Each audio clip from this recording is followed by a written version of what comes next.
Hi, welcome back to JaffeWoodwinds.com, and I'm Ed Jaffe, and today I'm interviewing a dear friend and someone who's been one of my heroes in the music industry for many years. Tom Renier is truly one of the greatest musicians in our country. He can cover any type of musical situation as a keyboardist and as a clarinetist and saxophonist, as a composer, as an arranger. He's really a Renaissance musician in the truest sense. Just a brief synopsis of some of the things Tom has done in his career. He's been involved in huge amount of films, in film scoring, in TV shows, in award shows, in record dates, playing with some of the greatest singers in the world, including Barbra Streisand, and today he's Tony Bennett's accompanist as well. The TV shows he's played on and been involved with in writing arrangements include Dancing with the Stars, Family Guy, The Simpsons. He's been a mainstay at the Academy Awards for many years, the Grammy Awards, the Emmy Awards, the Golden Globes. And as a jazz artist, he's played with so many of the greatest jazz musicians in our country for many years, including Terry Gibbs and Buddy DeFranco and their sextet. George Coleman, Lou Tabakin, Dave Pike, Eddie Daniels, Pete Chrisley, just to name a few. Tom is equally brilliant as a pianist as he is, as you'll hear later on, as a jazz clarinetist and as a saxophonist. And he also has a wonderful hobby. He's a phenomenal photographer. And if you go to the website that we have cited on the text, you'll see some of Tom's work in that area as well. So, Tom, thanks for hanging out today. Thank you very much. And Thank you. sharing this time, and also for years of friendship. And I really have learned much from you, and I think our listeners will as well in this interview. Wow, you come from a very musical family. You grew up in Chicago, and your dad, Lou, was a wonderful reed player and multi-reedist as well. So can you tell us how you began your musical career and how this multi-dimensional approach to being a world-class jazz pianist, arranger, composer, and jazz clarinetist and saxophonist began? Well, thank you very much. I appreciate it. Basically, I guess what I remember is I started picking out tunes at the piano when I was just really, really young. I don't know how old. And that went on for quite a while, and in the meantime, I would hear my dad warming up and practicing before he'd go to a job, for example. And we always listened to a lot of music in the house, and my dad had a lot of Artie Shaw and Benny Goodman and Buddy DeFranco records, as a matter of fact. So there was music all the time. My mom was a trained singer, and she played the piano. And so when I was 10 years old, I started late, but when I was 10 years old, I convinced them to get piano lessons for me. And then when I was 12, I kept begging my dad for clarinet lessons, and he was a bit reluctant, but I started studying clarinet with him. So Just interrupt. He was a working musician. He was a working musician in Chicago, and around the time I was born, he started getting interested in photography. And one thing led to another, and he always played. He played really till the end of his life, as a matter of fact. But during the Chicago years, before we came to California, he made a transition and became a full-time photographer. I see. So by the time we got out here, he was doing that full time. I see. And he would play on the weekends, for example. Club dates, casuals. Exactly, yeah. Whereas in Chicago, he was more of a full-time player, and he was more successful as a player than he told me. I found out years later. I don't know if I've told you this, or if it's well, you can edit it out if it's not of interest. But at one point around 1948, he worked about a year with Jimmy and Marion McPartland. Oh yes, you did tell me this. and they were a big deal at the time Sure. in the not only in Chicago but in the jazz world. And years later, I was in New York working, and I went to see Mary McPartland and to meet her. She was playing at a hotel. The Hickory House, maybe? Or? No, it was. It started with a B, Behelman's Bar or something in a hotel. She was playing a single, Right. and when I got there, she was on a break. And I went up to introduce myself, and before I said anything, she says, "I know you." This was in 1975. She hadn't seen my dad since 1948. And I said, "Well, you know my dad." And introduced myself and this and that. And she said something that really stuck with me. She says, "You know, in those days, he was the jazz clarinet player in Chicago. He would have never told me that. He was on the downbeat pole. He had a lot of notoriety. Wow. He was getting featured a lot in different radio programs. Dave Garroway was back there back then. Wow. Loved my dad." So there was a lot that, as close as I was to my dad, which was really close, he was not one to boast about. So it was interesting to me to find that out.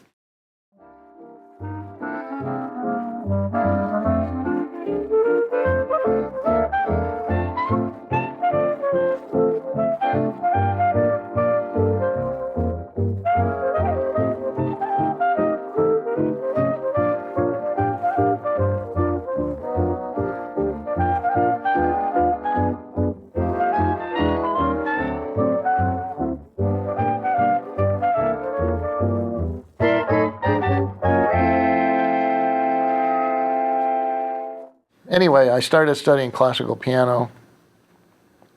I started playing the clarinet, and then the saxophone came later. And then I would go on,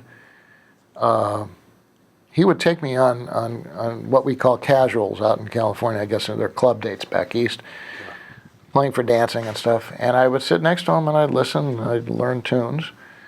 And that's kind of how I started playing, improvising and like that. And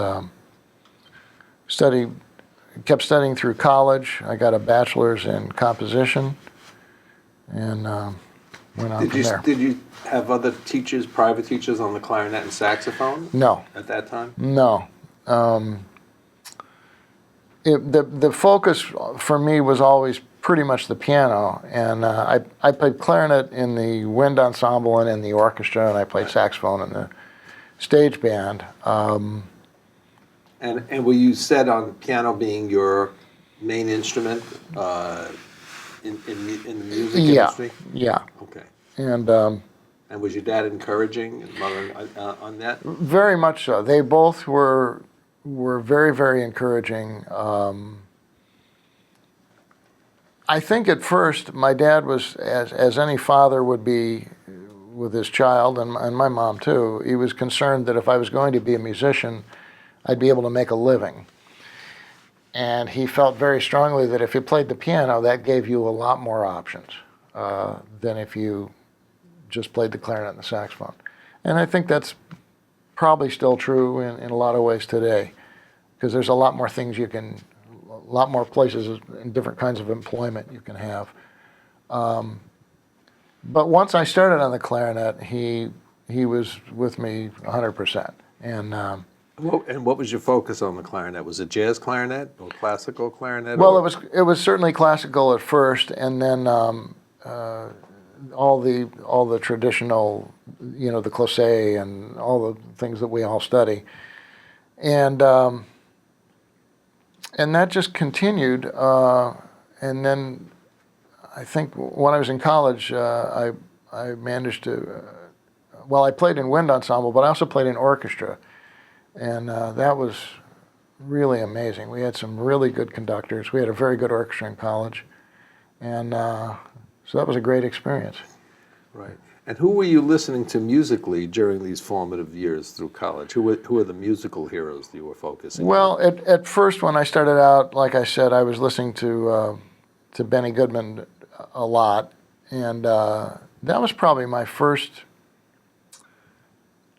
inspiration, making me want to be a musician. There was something about that that music that just immediately kind of resonated. Now, Benny was a hero certainly to kids who grew up in the 30s and 40s, Right. 50s, but now Right. you're a full generation beyond Right, that. yeah. And I also, Benny was the first Yeah. thing, what was it about Benny's music? Now, to young players who are listening today, they're not going to hear Benny much on the radio. Even jazz radio are not playing that very much. But what is it about that music and his expression, all that, really turned you on? Well, I have to clarify, when I say I was listening to Benny Goodman, the 78s that my dad had were all small group stuff, small combo stuff for the most part. Right. So it wasn't so much the sound of a big band that attracted me. I certainly like them, but it was something about first of all, his sound that just, it's pretty hard to describe, but it was just immediately like, that's incredible. I love that. I love the fluency. I love the way he swung. I love Teddy Wilson, who was on most of those records. And I love the spirit of that music, the feeling of that music. But it was especially his sound, I think. And then we started listening to other things. We certainly listened to some Artie Shaw, and we would listen to a lot of Buddy DeFranco, which was so totally different in conception. And at first I certainly didn't understand it the way I felt like I understood Benny, but as time went on, I got more into it. I would say you did. Well, and we'll get to that a little bit later in the interview with your relation with Buddy. Yeah. So, did you have sights on being a professional musician by the time you got to college? Well, by the time I got to college, I was actually making a living. You were as a already player. working. Yeah, I started playing jobs really, actually on my own when I was about 16, and Solo piano gigs? solo piano. I had a little trio, I remember, in high school that we used to play whatever, dances, fashion shows, anything. And by the time I got to college, I was pretty much working, and that kind of put me at odds sometimes with the schedules of the concerts that you were required to do, and then what happened was, I was studying composition. That was my major. I was studying piano still, and out of college, actually when I was still in college, I got a call from a friend of mine who was working a summer job at a Parks and Recreation place, and there was a vocal group rehearsing there for a summer job at Disneyland. And he called me and he said, this group has got a 3-month job at Disneyland and they're looking for a pianist. So I went up and I auditioned and I got the job. And I forget how old I was. I think I was 18 or 19. And so I started working at Disneyland. And that group, the first edition of it was 3 months of the summer, and then they reformed the group.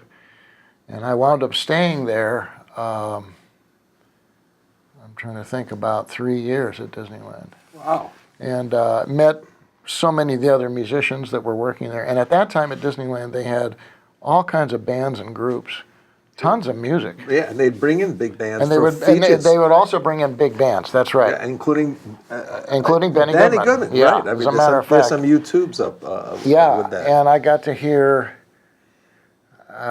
Well, even before that, my mom and dad would take me to the park during the summer to hear the bands. I remember hearing Count Basie's band. I can still remember how that sounded. So that was kind of the real starting of the career. And then I started working on a master's degree, and by that time I had been in college a long time, and I was already working, and so I didn't finish the Handwriting was on the master's. wall. Yeah. Did you have any aspirations for ever being a professional reed player, given the fact of how proficient you've become on clarinet and saxophone? Did you ever even pick up flute as well and think, maybe I could do a double? I did start the flute. I want to go back because I don't know if I answered your question. There was never just want to backtrack for a second. There was this whole idea of being a musician professionally was kind of never a question with me. It just sort of happened. That summer that I got the job at Disneyland working, as I said, I'd been working some jobs. I was all set to go to work at a music store. I was learning how to repair instruments because I had to do something, and I wasn't making enough money. Wasn't working enough to make that much money. And then this job came. So it never was something that was like a conscious light bulb went on. It was just something that one thing led to another, and pretty soon you're doing it. And as far as the woodwinds, I did learn to play the flute. I took it up, and a couple guys that I had worked with, older guys, showed me some things about it, and I really loved playing it. And played it kind of off and on, but I never really thought about being a professional woodwind player. I was working playing keyboards, and that was enough to try to take care of that and keep that going. So, but somehow you've managed to keep up the wind playing all these years on a very high level. So I well, mean, thank you. How does I did give up the flute. I stopped that at some point. I remember taking a pit job in a Broadway show, and they had I'm trying to remember what the show was, but I was playing lead alto, and oh, I know what it was. It was Dreamgirls. Oh, okay. You've probably played that Yeah, show, I right? subbed on that show in New York, and the So original. the particular orchestration that we had was 3 saxophones, and it's all this Motown music, and you're really blowing, you know. Yeah. And second act, the tune right before the finale, has a big flute solo. That's on the first alto book. And every night I sweated that solo. I made it through it, but I thought to myself, I can't. What am I trying to prove here? So the flute went away finally. But in answer to your question, though, it's been really frustrating. At times, I've thought about stopping it, but I love it too much to stop. So I kind of got to cut myself some slack, and you do the best you can. And as the listeners will hear during the course of our interview, Tom is just not a once in a while clarinet or saxophonist. He really can play, and I mean, you've stunned me. I mean, I've heard you play alto. I've heard tenor now. Well, thank you. And it's fairly unbelievable that someone who can play piano on your level can play the other woodwinds and toss it off like that. I mean, Well, I wish I appreciate I it. wish I could do the same on piano at the level you play your Well, I instruments. appreciate it. Thank you.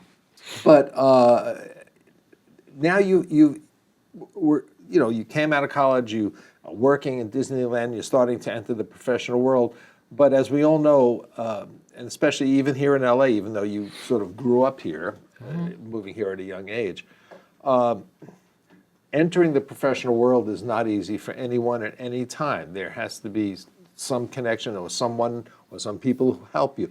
Was there any one person or a few people who opened doors for you into the higher level of professional music making? I was playing with a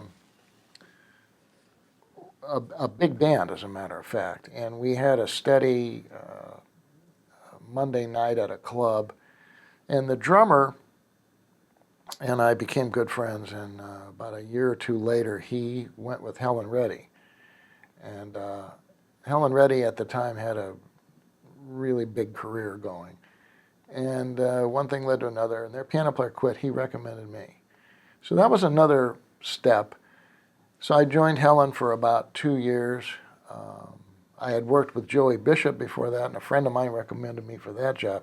So a lot of times it's friends that recommend you, Right. as right. you know. The networking comes through recommendations from Absolutely. your peers. Yeah. I mean, contractors will hire you and you'll get called, but perhaps even more important are how your colleagues perceive you Exactly. and your abilities and Yeah. your workability. It's usually the other musicians that get you started, and and a lot of times on your own instrument, people that recommend you. So Right. after I left Helen Reddy, I actually went back to Disneyland, played for a while, and I started trying to meet some of the guys that were doing studio work, even though it wasn't really it wasn't that conscious an effort on my part to try to get studio work. I never really thought I could do that. But I thought, I want to see if I can at least meet some of the guys. And the first keyboard player that I met, unbelievably great musician, Mike Lang. And I remember going up and hanging out. He invited me to come to a session, and I went up to the session. It was a 9 a.m. single, I think, and I just hung out and I kind of watched what he was doing and watched everything about the session. And he asked me, he says, "Can you follow a conductor?" And I thought, well, I think I can. I have been, but I mean, you know, in this setting, You know what the answer was? but the answer has to be yes. No, the answer is also yes. On the number one train, I can follow the There you go. Yeah, I should have thought. So nothing happened for a while, and then all of a sudden, I get a call from a contractor, and they're doing a TV special on a Sunday morning. And it turns out that Mike Lang couldn't do it and recommended me. And he took a big chance on me because he really hadn't heard me do any studio work. I think he had heard some records that I was on. Anyway, the TV special, Helen Reddy was on the TV special, my former boss. So I saw her again, and there were a whole bunch of different acts, and it was a big orchestra, as I remember, and it was all the guys that do all that stuff. I was really scared. But I went in and I gave it everything I could, and the arranger was Billy Byers. Wow. And the contractor was a guy named Bill Hughes. Both these people, unfortunately, have passed away, but Billy Byers said to Bill Hughes, "Who's the piano player?" And Bill said, "Well, his name is Tom Renier. He's a new guy." And he says, "Well, we should keep him. He liked what he heard." Thank Billy, you. Billy, And there's no one I respect more. absolutely. And I think I've probably told you this, but I'll tell the story for the taping. But he, as it turns out, was in the Army Air Force band with my father. And in 1944, and wrote some arrangements for a secretary on the base because they found out she could sing, to sing with the big band. That was my mom, and that's how she met my dad. Oh my gosh, that's So it came full circle. truly a small world. Yeah. Anyway, this contractor, Bill Hughes, turned out to be a great friend, but also he would champion people that were trying to come up, and he did that with me. He put me on a lot of jobs, took chances on me, putting me in certain situations that he just had a feeling I would be able to do. And fortunately, everything went well, and that's how the studio work started. Now, what about your jazz voice? Who were the people you were listening to, and how did you start meeting and working with other jazz artists? Well, when I was still in high school, I was starting to listen to as much jazz as I could, and one of the records and one of the artists that completely turned me around was Oscar Peterson. I remember sending away for a subscription to Downbeat, and you could pick out an album, get a free album with your subscription. And I happened to pick Night Train by the Oscar Peterson Trio, and I really wore it out. I wore it till the grooves you can't play it anymore. And then Bill Evans.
wasn't at first real into Miles Davis. I sort of couldn't get with it. I didn't really understand what the attraction was. Which period of Miles was that? It would have been the kind of the early 60s when he started to change. Oh, okay. And The bands with Herbie. yeah, and Wayne Shorter and all. Yeah. And I was kind of more into the traditional stuff, but later on came, of course, to love it. So I was listening to everything I could, and certain things always, I think this is true for everybody, you know, you find certain things that resonate with you, whatever the style is and whoever the artists are. Right. And you start out, the normal process is you start out imitating. And then hopefully out of that, it all goes into the computer and you come up with something that's hopefully yours and original. Yeah. So Oscar Peterson was sort of the initial influence, and then Bill Evans, of course, is there. And on the in listening to music of that period, who were the reed players that impressed you the most, or were still resonating with you? Well, there was a lot of Buddy DeFranco, and that started, like I said, at home. I started to really like, I remember getting a Charlie Parker record, which it's hard to imagine, but when I was growing up, there weren't many available. And the Verve label had a compilation called The Essential Charlie Parker, and I got that record, and again, that was like an epiphany, hearing that. And then, like a lot of tenor players, early on I heard Woody Herman's band with Sal Mystico, and he just became one of my absolute favorites. I tried to follow his career. And then later Mike Brecker, of course. But I'm kind of telling you the highlights. You know, along with that, I love Train, of course, and Joe Henderson and all the guys, you know. One thing that I don't know how valuable this is to mention, but as much as I listened to the piano players, there was something about horn players, and I guess because I could play the horns, that I related in a jazz conception-wise more to the horn lines and tried to incorporate that in the piano playing. Interesting. Now, over the years, and this is important, I think, to all our listeners, everyone knows, every horn player knows that playing piano is essential, important, not only from just an expression point of view of an understanding harmony, but in certainly having an affinity for playing classical music on the piano and playing and improvising on the piano in contemporary styles. It can influence your horn playing greatly. Absolutely. Now you're looking at it from a piano player's point of view and how much the horn playing influenced you.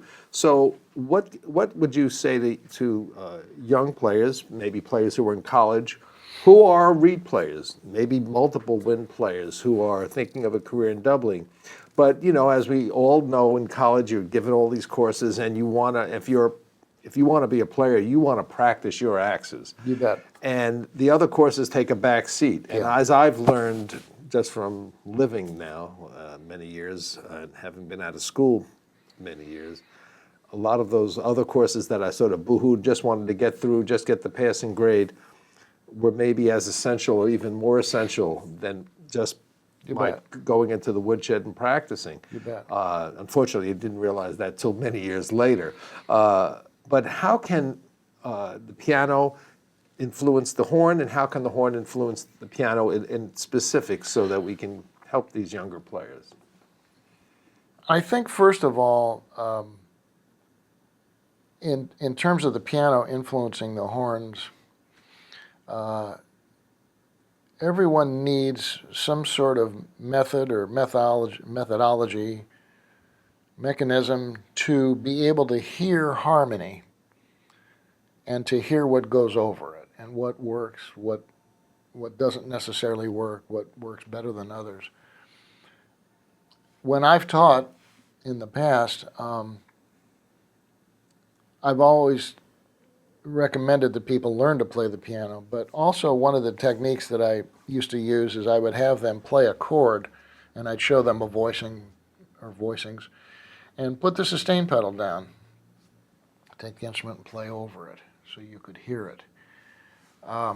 Improvise over it? Improvise over it, or play a line over it, or whatever, Yeah. whatever they're working on, but play over that so you could hear it.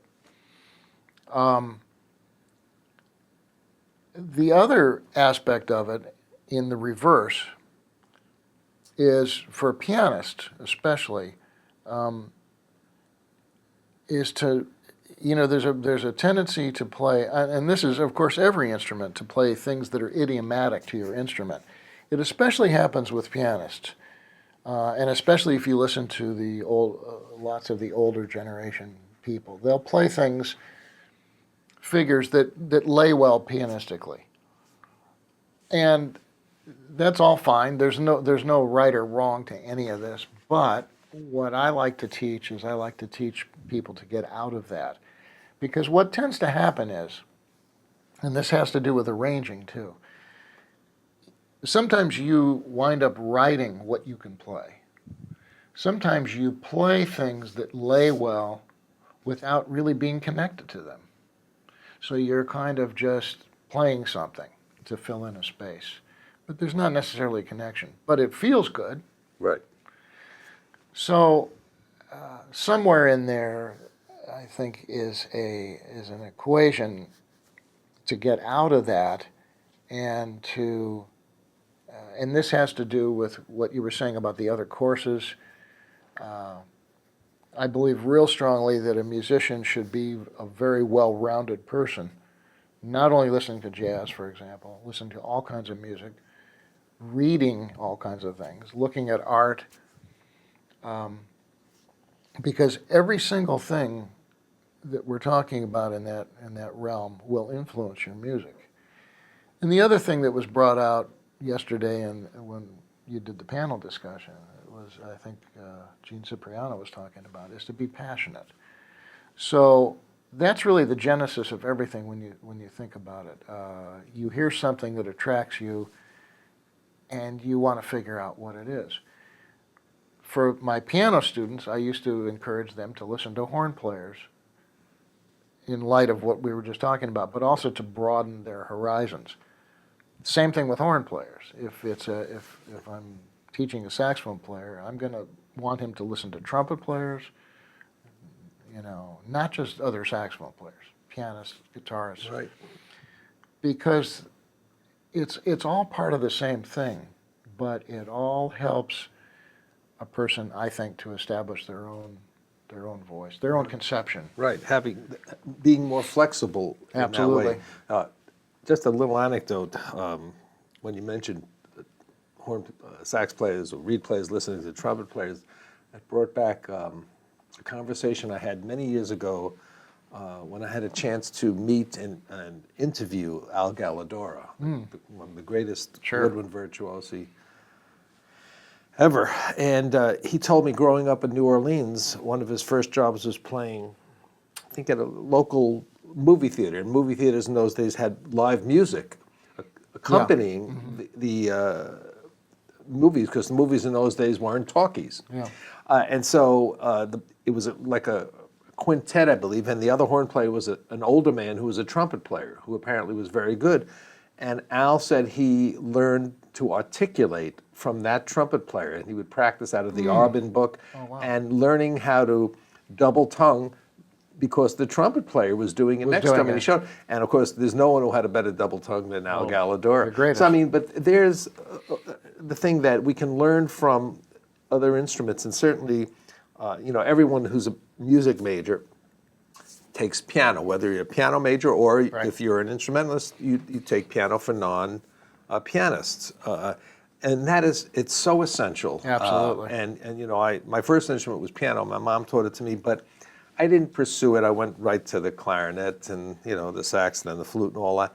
But now I'm actually starting to study piano again and realize on so many levels, being able to, really play changes well And even to improvise, even if you don't have the chops, you're not going to have Bud Powell-like chops in your right hand, but just to Yeah, blow, it doesn't matter, right? It That's right. somehow influences what you play on the horn. Absolutely. It really does. Absolutely. Just like singing, improvising a solo with singing to the chord changes influences what you actually play on the horn. Absolutely. But there is something, and it's hard, I don't know if I can articulate it, but you are one of the few people who can demonstrate it both ways.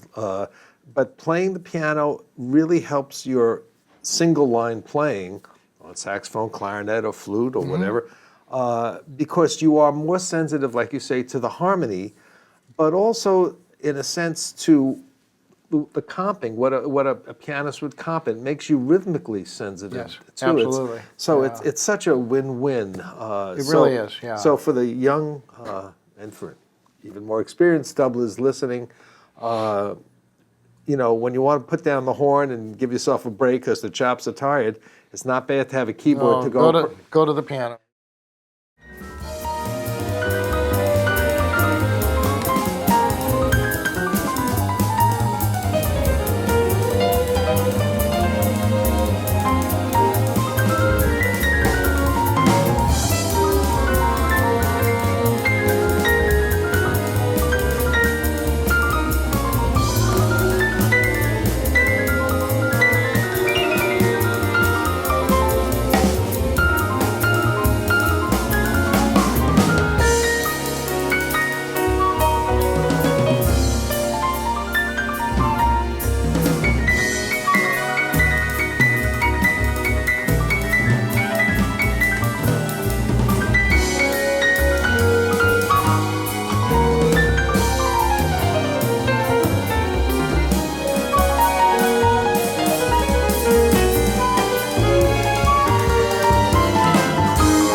Now, a lot of your career has also been based around your ability as an orchestrator and a composer. You mentioned you were a composition major in college, but where did you learn to start orchestrating and arranging, especially for commercial sessions, jazz sessions? How did that evolve? Well, when I was in college, actually before I was in college, trying to think of when this started. I think I was about, I know because I started driving right about then. I was 15 and a half. But my dad was working at what was then North American Aviation, became Rockwell. They built the Apollo actually when they went to the moon, amongst other things. But there was a guy there who was a projectionist. And when the executives would come in, this guy would run the projector and show these guys these movies. And while the movie was going, he would be working on music. He was studying composition and arranging. So my dad knew pretty much everybody at work because he was head of photography. And this man's name was Jack Doherty. And so they got to talking one day, and he said, my son really wants to learn how to write music. And Jack said, well, bring him over. Jack lived in the Hollywood Hills. So we went up there, and Jack was so kind. He took me through the equivalent of college harmony and theory and counterpoint in about 6 months. How old were you at this point? 16. And I would go up there on a Saturday, and I'd spend all day Saturday with him. And he was great. And he started me orchestrating. And he was studying with somebody who had taught Nelson Riddle, as a matter of fact. And the lessons became, after about a year, kind of direct. What he was studying, he would show me. And so that really served me well. And then when I was in college, I was writing for our jazz band, and I started what I called a studio band at that point. And it was basically a big band with strings, French Horns Expanded Rhythm Section. I was writing all the music for it. And then the way life kind of took me, I started playing more at that point. But once I got into studio work as a keyboardist, there were certain people I worked for who wound up, hiring me to orchestrate or to write arrangements or whatever the case was. And probably the most work that I've done in that setting was on Dancing with the Stars, as a matter of fact. We had a wonderful guy, Harold Wheeler, who I know you know, yes. Originally from New York. Actually, originally from St. Louis and Washington, D.C., but in New York, he right. worked for years and years. And very early on, even before we did Dancing with the Stars, I was working with him on some TV shows, and he needed some help, and he asked me if I wrote. And I wound up doing actually Dan Higgins and I did most of the writing, plus Harold, of course, for the Dancing with the Stars show. And we were at a rehearsal, and it was just he and I. And we had a lot of downtime, and he was writing something, and he looked at me at one point, and he says, do you orchestrate? Do you arrange? And I said, yeah. So I didn't think too much about it. And about 10 minutes went by, and he handed me a blank sheet of score paper. And he said, here's a play on, and it was about 5 bars. Here's the instrumentation. He said, I'll play rehearsal piano. Why don't you go downstairs? We were at the Pantages Theater, which is a theater here in Hollywood. No piano, and he said, orchestrate it for me. So I did. It took about 20 minutes, I think it was, and I brought it back to him, and he looked at it. He said, okay. He said, here's another one. And he gave me about 5 that afternoon to do. Little cues. Little cues, very short cues. Mm-hmm. And that started everything. And the next time we did a TV show, he said, I need such and such. And he knew that he could trust me to come through with what was required, and it would be the right style, it'd be, the craft of it would be, done well or competently, yeah. And then that really evolved, and Dancing with the Stars became a lot of fun because a lot of times we'd have to do plans that were in a certain style. They would have theme weeks. One week was James Bond music. All the dancers were dancing to James Bond themes. So we had to write in the style of James Bond. Same thing as being a studio player, like right. When they ask you to do something in the style of. Right. And it became a lot of fun. And he would farm a lot of stuff out to me. And we didn't even have to talk too much about it. He'd say, this is such and such. I need it to be like this. Okay.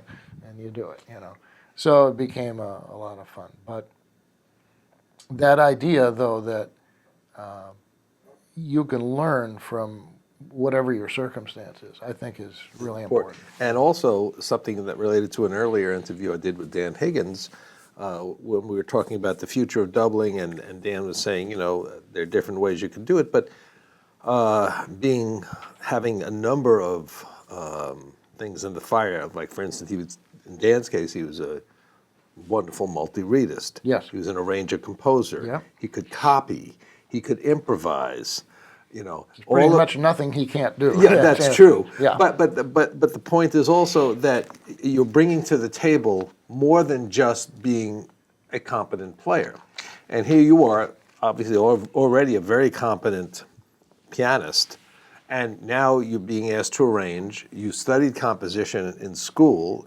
You also know how to play saxophone and clarinet at a high level. So in your arranging and composing, you're sensitive to that, and you know how to write for these instruments in a more intimate way. Even if you're not performing at the gig on them, when you're writing for them, it's someone who really knows how to play those instruments. So you can't help but be better. So having as many levels of competency available in many directions, even if they're not all used at once, or even if one is used more than the other, but ultimately you win for that. You win, right. And so when you came out of college, you were a composition major. if you had just relied on composition to earn your living, because that's what your major was, you were a composition major, Right. would you have had a career of 50 some odd years? Well, probably not. Everybody that I met who was a a composer, I should say, at that time, of quote, for want of a better term, serious music, they all taught. They taught it Right. usually at universities. I think that's probably the same today. Yes, sure. That life is a very different life, and not to. I sound like I don't want to sound like I'm judging it, because I'm not. It's just a different life than being a sideman. It's a different life than being a jazz musician or a studio musician. And it has everything to do, again, going back to what do you really want to do in your life? What gives you the most satisfaction? What are you passionate about? Right. But coming out as a composition major, you pursued other areas and other avenues. I did. It wasn't. They weren't such conscious choices. They kind of. And this is not a boast by any means. It's just sort of how life evolved. I was playing a lot, and I could play the piano, and I could play in a lot of different styles, and I could read, and I was fortunate that way. Right. And I have my dad to thank for that. There's everybody's different, of course, how they look at things. It wasn't that I was so concerned with making a living. He was concerned that I would be able to make a living. Of course. And because he had been through the school of hard knocks about being a musician. Being a musician's really rough. There's not too many people, I do want to mention this point, that there's not too many people in the big grand scheme of things that make their living doing it. And he used to say, and I think it's true today, that it's a luxury to make your living at it. And I think that's probably even more true now than it's ever been. So No doubt. if you find something, it's all balanced. The extreme would be, well, I just want to play jazz, and you wind up hardly making any money and not able to afford a house or even an apartment. And I know people, we probably both do, that have been that route. There's nothing wrong with that. But I was always interested in other kinds of music besides, and I also wanted to have a house and a normal life. So Right. all these things come into play. Right. And so you found your way through all these varying ways. Let's change course for a second, because you've had the unique experience of being friends and working in two of the three cases with three of the greatest jazz clarinet players in history. Yeah. I mean, intimate, good friends, colleague with Buddy DeFranco. Mm-hmm. Friends, knowledgeable relationship with Artie Shaw. Mm-hmm. And friends and working relationship with Eddie Daniels. Right. I mean, and really, I don't know of anyone who those three giants. I don't know anyone who encountered all of them in the way you have, as a friend and also as a player for Buddy and for Eddie. So let's talk about Buddy first, since he was one of your early influences, and then Definitely. you got a chance to play with he and Terry Gibbs. I did. How did that come about? And let's talk about Buddy and, for the young doublers, knowing about Benny Goodman, of course, Artie Shaw, Buddy DeFranco, Eddie Daniels. Now, really, every doubler and every clarinet player should have good knowledge of their playing and their stuff, because they are essential to the voice of the clarinet. Those are the guys, yeah. Yeah. So let's start with Buddy. And well, I was somewhere after college, and there I hadn't talked about this, but I got a 5-night-a-week job playing in a little dive with Dave Pike, the vibist. yes. Which turned out to be just an incredibly valuable experience, not to mention lots of fun too, and I learned so much working with him and the other musicians. But we were playing jazz 5 nights a week. And we played at a, it's no longer here in L.A., but it was the main jazz club. We played at Dante's one night, and Buddy DeFranco was working in the Valley and came in and introduced himself to me. And I couldn't believe the good fortune of even just meeting him.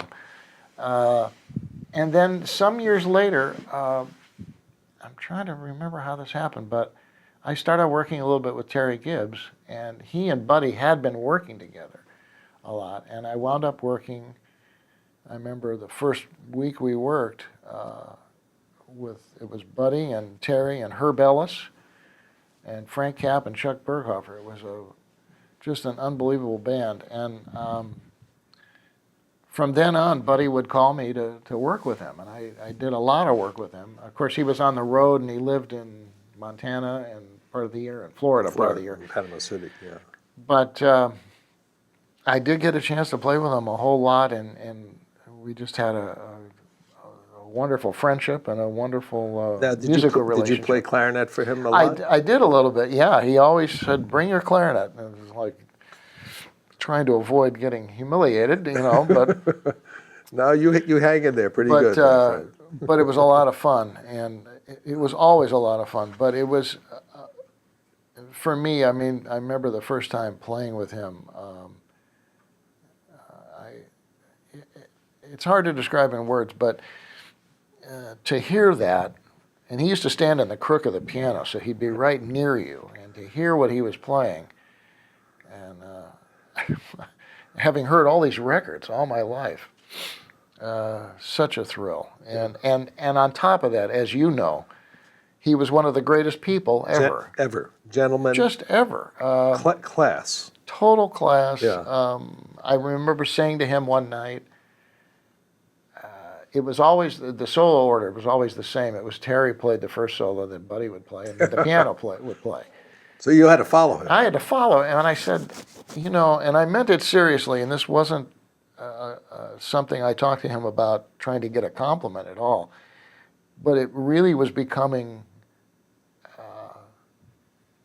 a real challenge, a seemingly impossible challenge. And I said to him on a break, I said, after you play, I said, everything that I'm playing sounds like nothing compared to what you have such a conception, such an original approach.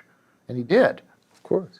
He set us up. He gave me the greatest advice. He said, you cannot think that way. You have to play what you hear and believe it and play it. Kenny Burrell said the same thing.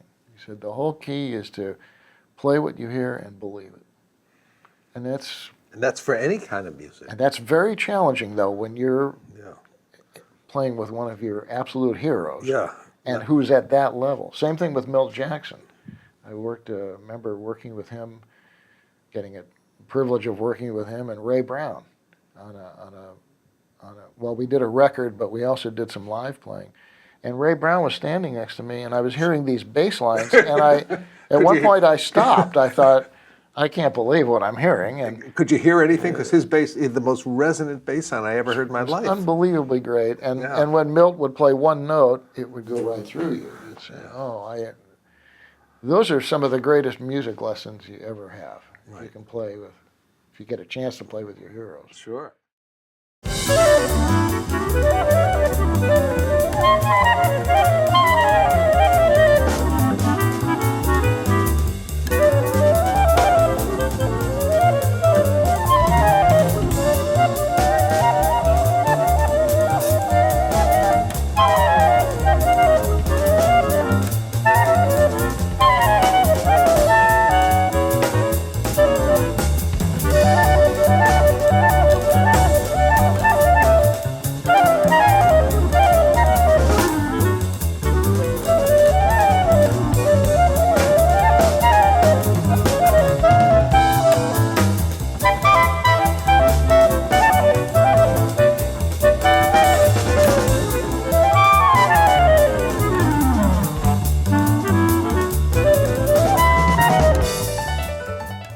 Now, moving on to the next clarinet hero, Artie Shaw.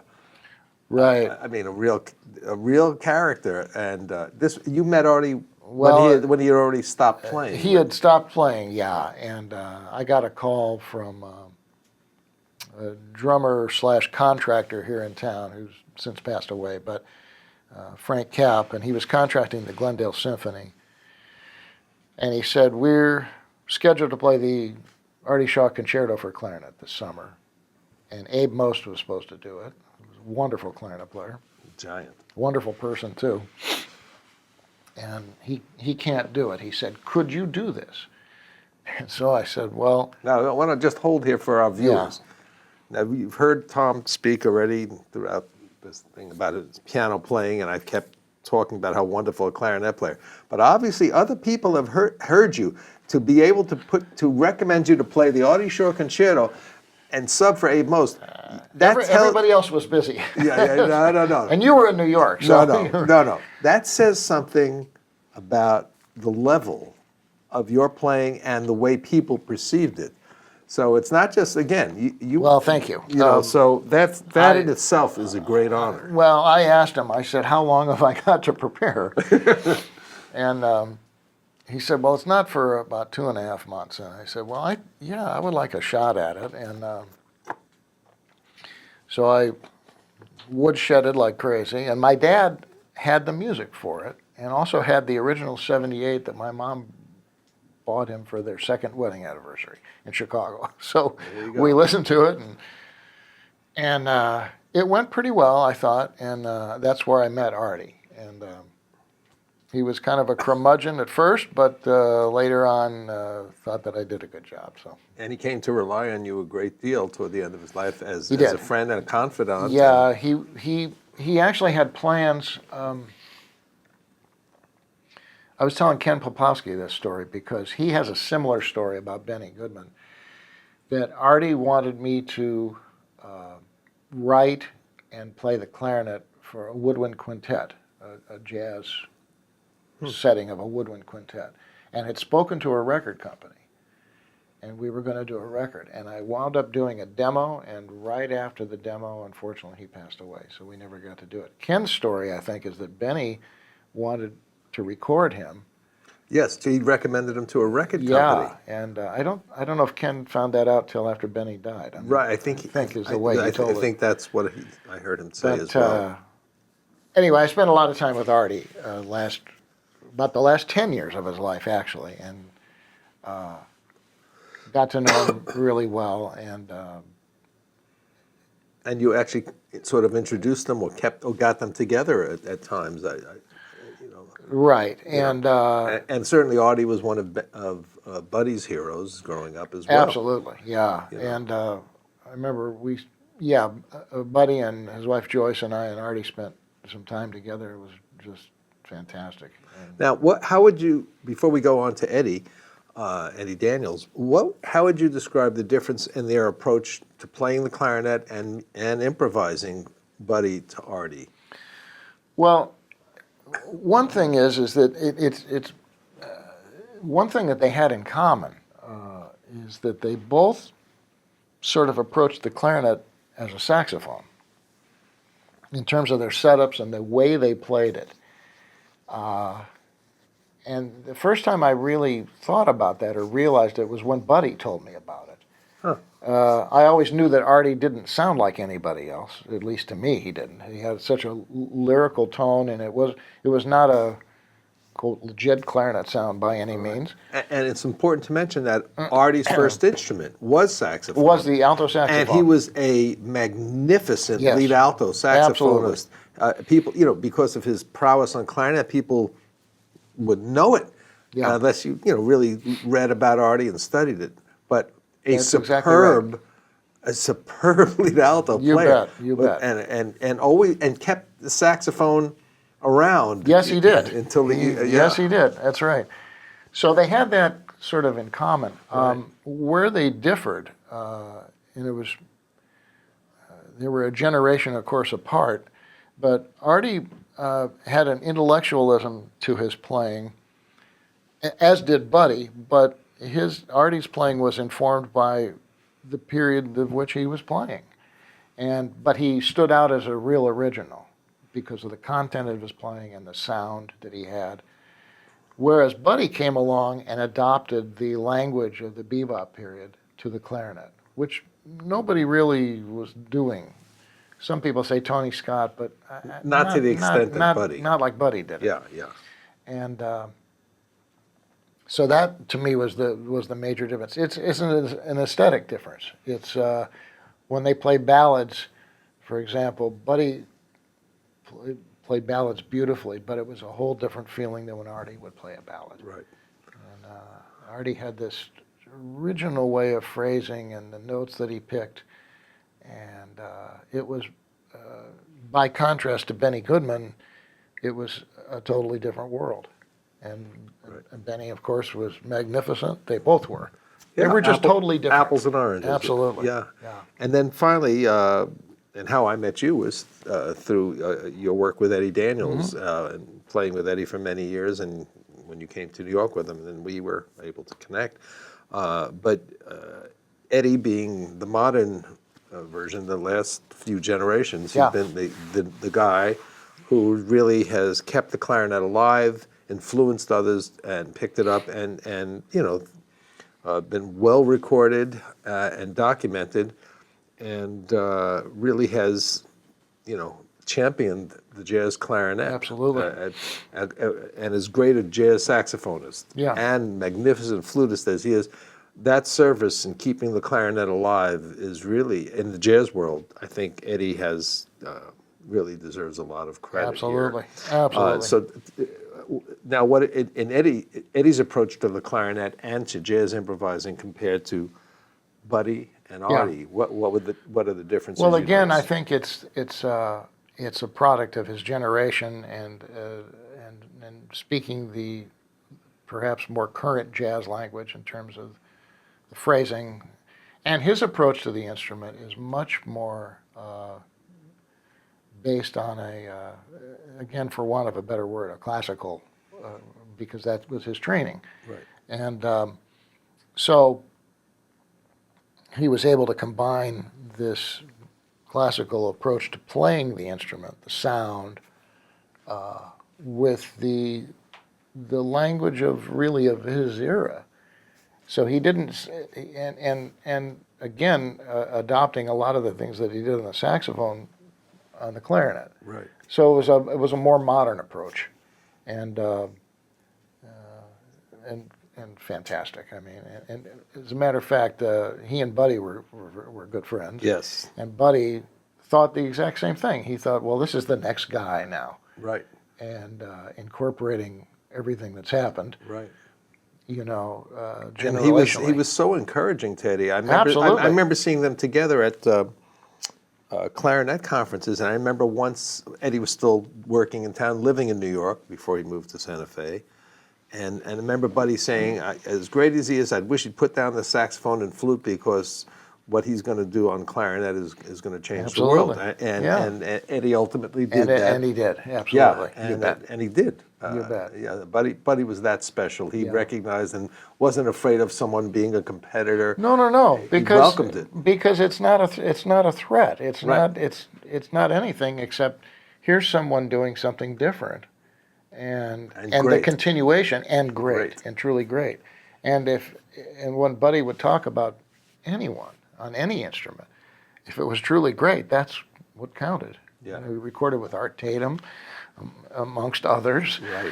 And Recorded that's an with album everybody. all of our listeners should have. Yeah. Art Tatum with Buddy DeFranco was Yeah. part of a Verve Quartet, right? the series, that's right. of Art Tatum with various other masters. Yeah, But absolutely. The one with Buddy DeFranco is definitely worth It's wonderful. getting.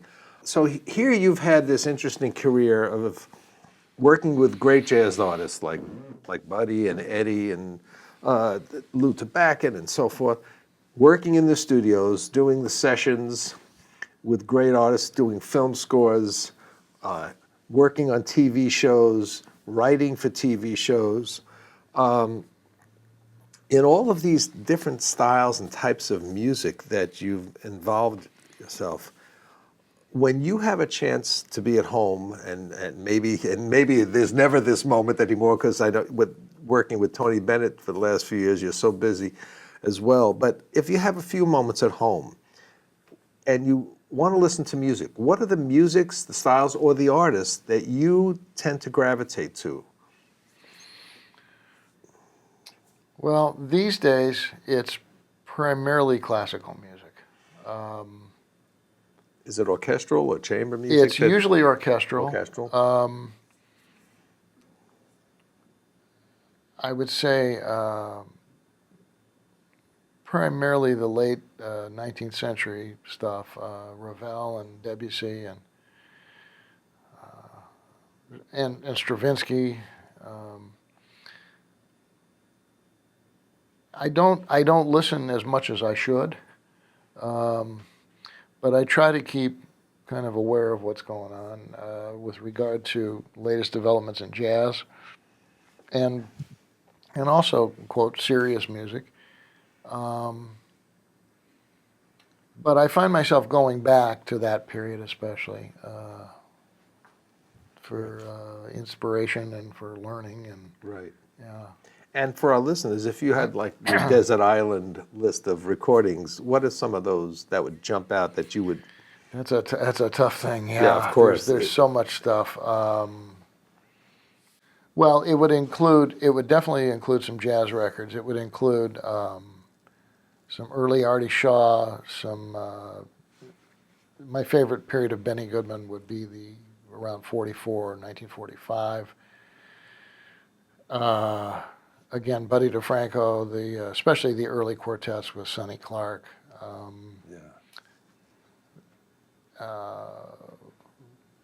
Brecker Brothers, Debussy.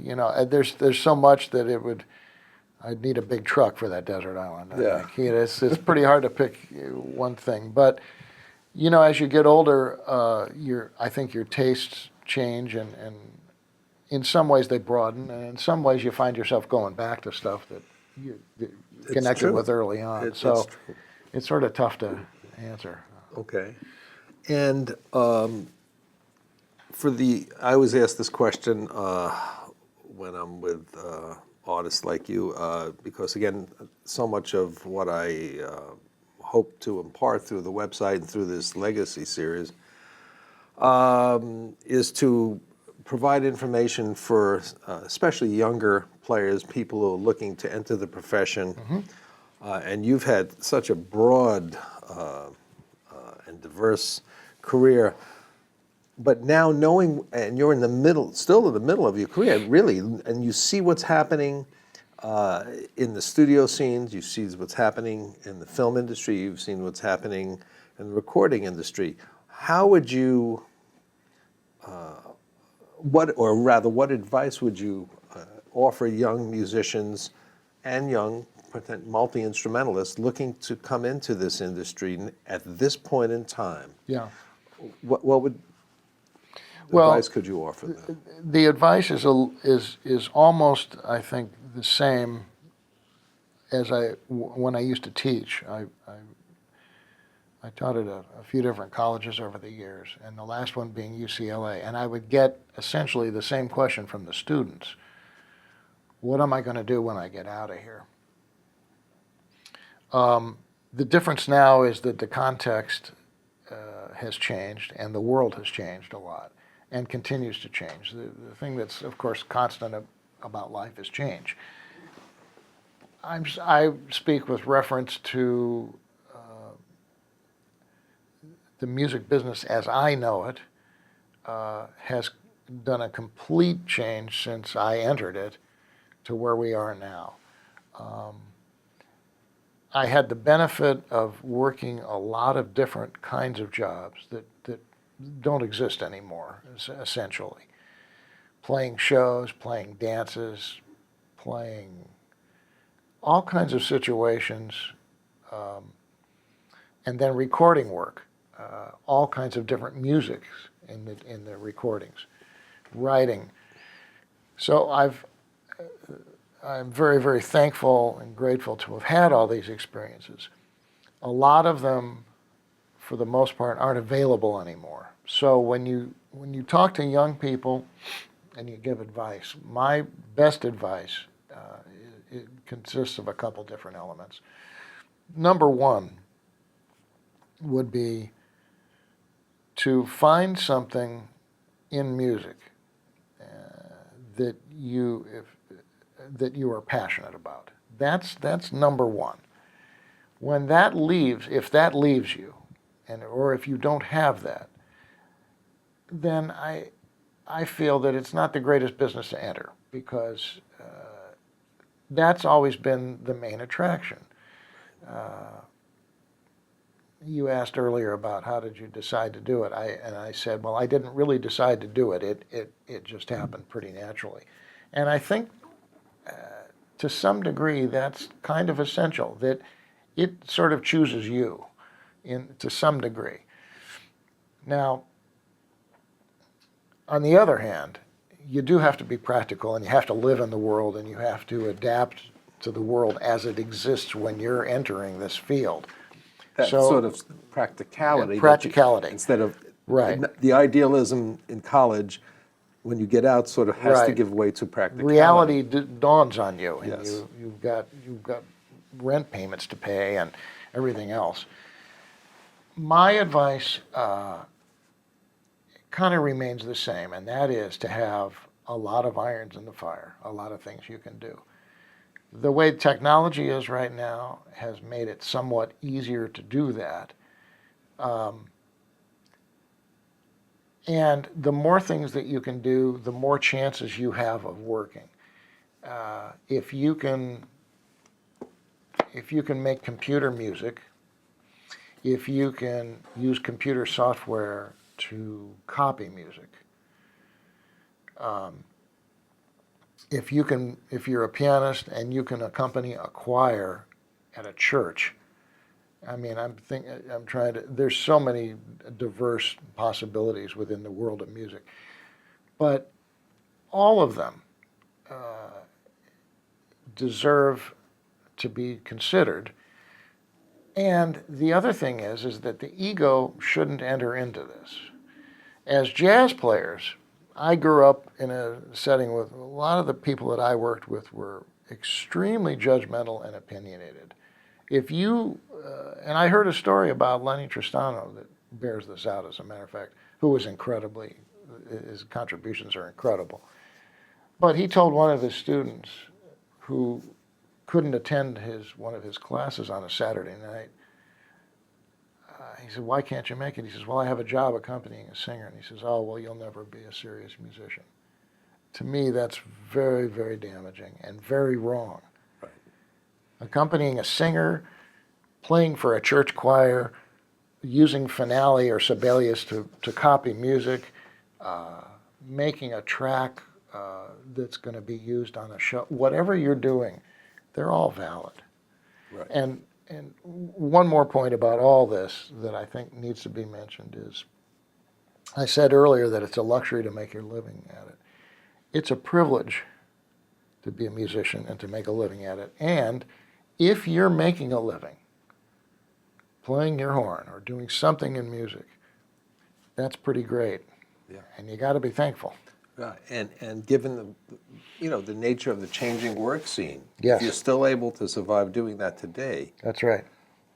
that is something. Because remember, and I was told this by the musicians who were working in the 40s and 50s, that there was so much work that some of these guys just dropped out of high school because it was easy. I mean, they needed musicians. They needed musicians. There was a paucity Right. of musicians. Right. And so, they could gain experience while working, and it was a natural thing being a musician. Today, that doesn't exist. No, it's different now. Yeah, and The culture is different now. right, the type of music people are expecting, what mass media is presenting, Right. And what people even know about or feel comfortable with. Well, It's a different ballgame. yeah, and not to get too existential or philosophical or whatever, I've always believed, though, that, and this is probably going to sound corny, and I don't mean it to be corny, but the world needs musicians. The world needs music. And perhaps now more than ever, what's going on in the world. And also, I believe that if you've been given a talent, whatever it is, that comes with a responsibility to use and develop it. And Charlie Parker said, "There's no boundary line to art." There's no boundary line to art, and there's no limit to the growth and potential when you're given a gift like this. So it's a combination of being practical, but it's also a combination, but also of realizing that you're blessed, to be grateful, and do the best you can, and become the best that you can. And if you do those things, I feel you'll be okay. It's, people used to say, well, it's a big pie and you can have a slice of the pie if you're really good. Well, the pie is shrinking and it's changing. It's not so round anymore either. But if you're really great at what you do and you believe it, you'll be okay. Yeah. But the key is you really have to be good. You have to be And you really have great. to be passionate, and you have to not be afraid of working. That's true. And you got to work at it. And you don't stop. Once you get to a certain level, you don't stop. You keep going. Yeah, yeah. In the earlier interview I had with Dan Higgins, he talked about the fact that at 35 years old, having established himself in LA and working well, he realized his flute playing was not satisfactory for him. And he decided to really focus for a few years, and let some of the other instruments not get the attention on his flute playing. Mm-hmm. And he went to study with a classical flutist. Mm-hmm. And I found that to be very interesting and revealing. Absolutely. But it's that. Never be afraid of learning more and studying more and working hard, because we're lucky, like you said, to be in music. We're blessed. Louis Bellson used to say, "I get to practice today." And that's a wonderful statement. I practice every day. I have to. And I feel like I'm making some progress. And that's not false humility. That's just the way it is. And so, yeah, it's a blessing. Thank you very much. Appreciate it. Blessing to know you, Thank you. Same here. Back at you. All right. Thank you. And Tom's going to play for a little clarinet for us, just to show you he's not just a great pianist. And you'll hear, you've heard already some of the musical inserts with him playing saxophone. But you need to hear him play clarinet to understand the depth of his artistry. Thank you for watching.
That was, what's the name of that song? It Could Happen to You. That's right, I forgot. I was so busy trying to play it. when I try to approach learning a tune, I try to learn it in all the keys, first of all. And then I try to pick a key that I feel a connection with. So whether it be piano, clarinet, or saxophone, the same kind of principles apply. The idea of learning it in different keys gets you into different places that you might not go ordinarily, and enables you to play in and connect all the progressions that you might not encounter otherwise. It's a very difficult thing. Buddy DeFranco told a story to me a long time ago about encountering Charlie Parker in New York, and it was a great story. He said Buddy DeFranco, that is, had been working on All the Things You Are, and had it really under his fingers and felt good about it. So when Charlie Parker came in, and Charlie Parker had told him he was going to sit in with him one night, and sure enough, he showed up, and Charlie Parker said, "What do you want to play?" And Buddy said, "Well, how about All the Things You Are?" He felt real comfortable about that. And Charlie Parker said, "Okay, D natural," and counted it off. Now, for those of you who don't know, All the Things You Are is always in the key of A flat. And it's got a lot of different harmony in it, goes a lot of different places. It's a pretty difficult tune to play. So to play it in D without ever having practiced that was pretty amazing. But after they got through playing, Charlie Parker said, "I'm sorry about that key," but he said, "You really got to know everything in every key." And I thought that was a great lesson. So that's one thing, is to learn all the songs that you're working on in all the keys. The other thing is to make the connections from chord to chord, practice those individually, and then start them as building blocks. So in other words, if I'm going to play D minor 7 to G7, I'll just work on that for a while.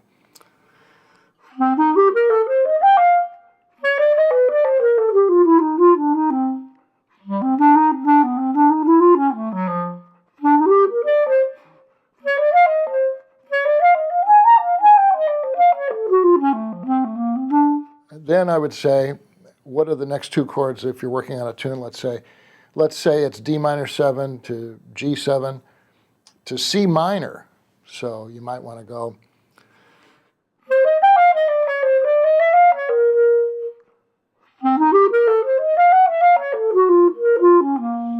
And what you want to do when you're playing a single line instrument is have enough of a balance of including the thirds of the chords and resolving to the thirds of the chords to denote what harmony you're implying.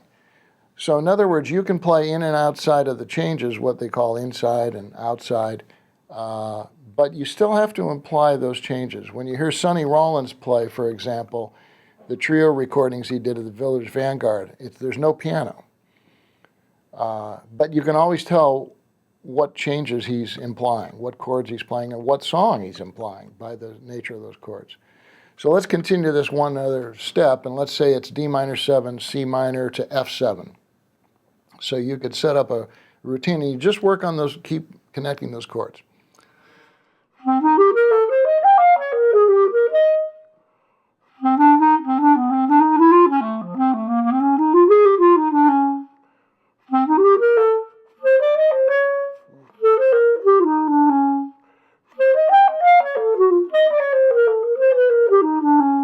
Etc., etc. So you go through these chords and you keep doing it. One thing when you have your practice routine that I've found that's beneficial is, and this Bill Evans talked about this, is when you're working on a song, and if you're just dissecting it like we were just talking about, 4 chords at a time maybe, and then you get to the point where you're working on the song in its entirety. I usually use a metronome to keep myself really honest with the time, but also you keep playing it, improvising on it over and over and over again until you feel like you've got nothing else to play. And then take a little break. Take 10 minutes, get a cup of coffee, whatever. Then come back and do it again. And the idea of that is you'll get tired of what you're playing and what you're hearing. That's what you want. You want to get tired of hearing yourself playing the same licks. That's going to make you play different phrases and different connections to those chord changes. And you'll find that it really transcends your solos then, because you're not going to play what you know or what's comfortable. You're going to start really improvising. So I think that's a really good technique to do so. So good luck to all of you.